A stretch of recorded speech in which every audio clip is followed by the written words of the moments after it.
가장 뻔하게들 하시는 말씀이 금액이죠. 한도 내에서 사야 된다라고들 하시는데 그거는 굉장히 좀 틀린 말 같아요, 저는.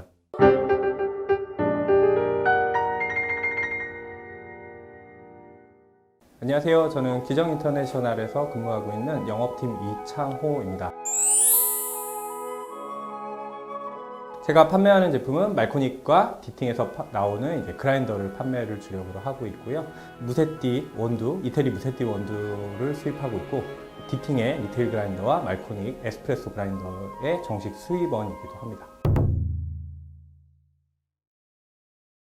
이번에 이제 말코닉사에서 새롭게 출시된 E80 슈프림이라는 제품과 E65S GBW라는 두 가지 제품이 출시가 됐고요. E65S GBW는 에스프레소 그라인더이면서 그 65mm 칼날을 쓴다고 해서 E65S고요. 그 GBW 같은 경우는 그라인더 바이 웨이, 그래서 무게를 기반으로 설정되어 있는 토출되는 값을 포터필터에 받을 수 있게끔 저울이 장착된 제품이라고 보시면 될 것 같고요. 분당 대략 4회 정도를 분쇄를 할 수가 있고요. E80이라는 제품은 에스프레소 그라인더의 약자, 그 다음에 이제 80mm 칼날을 쓴다 그래서 E80이라는 제품이고요. 저울은 없어요. 대신에 굉장히 빠르면서 정확하고 일관된 추출이 가능하게 해서 이 제품은 분당 10회 정도를 분쇄를 할 수 있습니다. 많은 작업량을 가지고 있죠. GBW 같은 경우는 요즘 젊으신 바리스타 아니면 새로 커피를 하시는 많은 분들이 저울을 굉장히 많이 사용하세요. 커피를 직접 본인의 개성이 담긴 커피를 하고 싶어 하시는 분들이 많기 때문에 어떤 매장을 운영하시거나 이런 부분들에 있어서, 그리고 레시피를 잡을 때 어떤 나의 감각적인 부분보다는 좀 더 수치화된 부분들을 많이들 요구를 하시게 된 거죠. 무게를 잰 다음에 그라인더에 걸어서 시간으로 세팅되어 있는 그라인더라면은 양을 받고 다시 무게를 재보고 몇 그램이 나왔는지 확인을 하고 하는 동작들을 요즘 굉장히 많이 하세요. 그래서 그런 목적을 기반으로 이제 이 그라인더 바이 웨이트의 기능을 가진 그라인더가 출시가 된 거죠. 간단하게 포터필터만 갖다 걸어주시면 됩니다.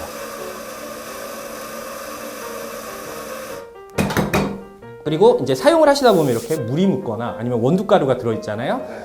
그럼 걸어도 어차피 이 무게를 0.1 단위로 하기 때문에 항상 제로 베이스가 되는 거예요. 그래서 딱히 뭘 심하게 닦으시거나 그런 걸 하실 필요가 전혀 없으시고요. 무게를 제가 한번 재볼게요.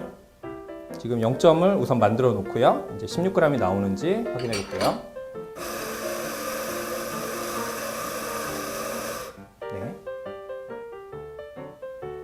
네, 16g 나오네요. 네. 이제 진동이 어떤 영향을 주는지.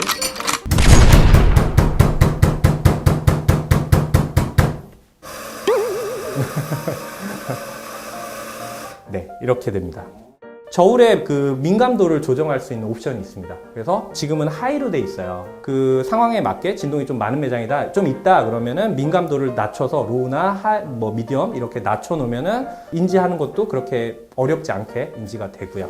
이 제품에서 이제 또 달라진 점은 위에 보시면은 여기 숫자가 표시되어 있습니다. 요거는 칼날과 위 칼날과 아래 칼날의 간격을 숫자로 표시를 해주는 거고요. 주황색은 타겟하는 레시피를, 그러니까 분쇄도를 지정해 두시면 됩니다. 이 주황색이 그거에 맞게 내가 분쇄도를 움직이면 이 숫자가 실시간으로 변경이 됩니다. 그러면은 기존에는 애매한 기준이었다면 이제는 보시는 것처럼 정확하게 0.001mm까지 체크를 하기 때문에 그걸 기준으로 이렇게 움직이면서 실시간으로 보실 수가 있다는 거죠. 시간으로 변경을 해서 쓰셔도 돼요. 그 무게가 아닌 이런 식으로 시간으로 변경을 하시게 되면은 그러면 바로 굉장히 빠르게 동작도 하고요. 어떤 수리가 필요하시거나 급한 상황에서는 이렇게 바꾸셔서도 쓰실 수가 있고요.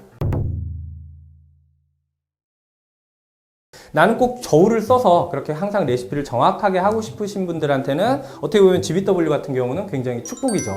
그런 저울을 쓰는 매장, 그 다음에 많은 어떤 인원들이 돌아가면서 운영이 되는 그런 카페에서는 아무래도 더 GBW 쪽이 좀 더 일관성 있게 커피를 추출할 수 있을 것 같고요.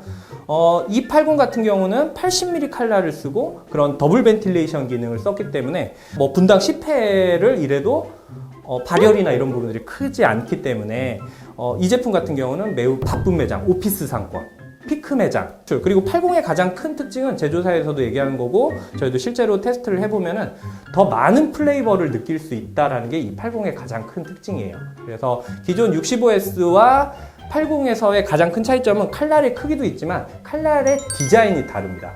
같은 커피를 넣고 추출을 해보면 65S에서 느끼지 못했던 애프터라든지 플레이버들이 80에서 훨씬 더 많이 나와요.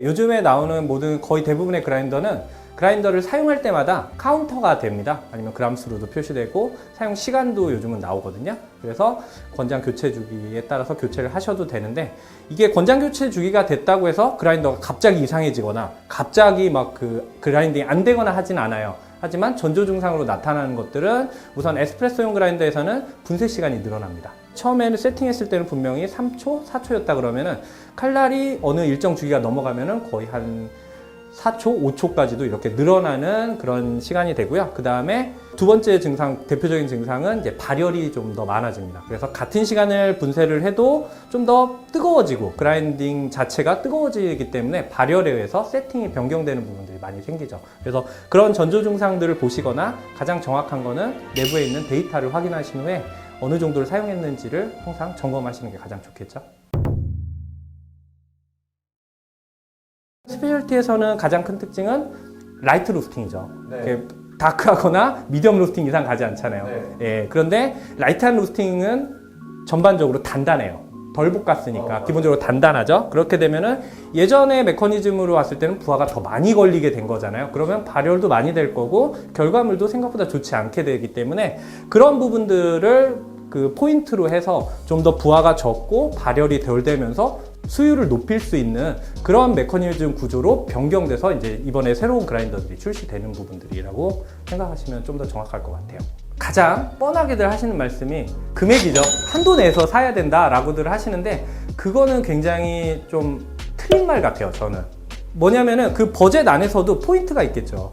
나는 머신에 집중할 거야, 아니면 그라인더에 집중할 거야, 아니면 바에 집중할 거야. 다른 어떤 포인트들이 있는데 그걸 싹 무시한 그냥 통으로라고 생각을 하세요. 근데 어떤 커피를 내가 하느냐가 되게 중요해졌어요. 그래서 그 커피에 맞게끔 그라인더를 선택하게 된 게 젊은 바리스타들이 이제 바뀐 문화인 거죠. 에스프레소 머신은 솔직히 내구성이 아무리 좋은 머신도 3년에서 5년 정도를 사용을 하시게 되면은 내부에 뭐 여러 가지 스케일도 끼고 보링도 안에를 청소를 하시거나 이런 것들이 진행되셔야 되는데 하이엔드급을 찾으셨을 때는 이런 그라인더들은 평생을 쓰신다고 생각하시면 돼요. 네. 그러니까 머신이라든지 온수기, 다른 여러 가지 금액 중에서 그라인더 쪽에 좀 투자를 더 많이 하시면은 커피나 아니면 머신에서 올 수 있는 오류나 아니면 편차를 좀 더 줄여주실 수가 있어요. 그라인더는 항상 정확한 기준이 돼야 되거든요. 어떤 그라인더를 쓰느냐는 비싸고 싸고는 중요하지 않아요. 정말 수율이 잘 나오고 항상 일정한 분쇄를 해주면서 수율이 좋은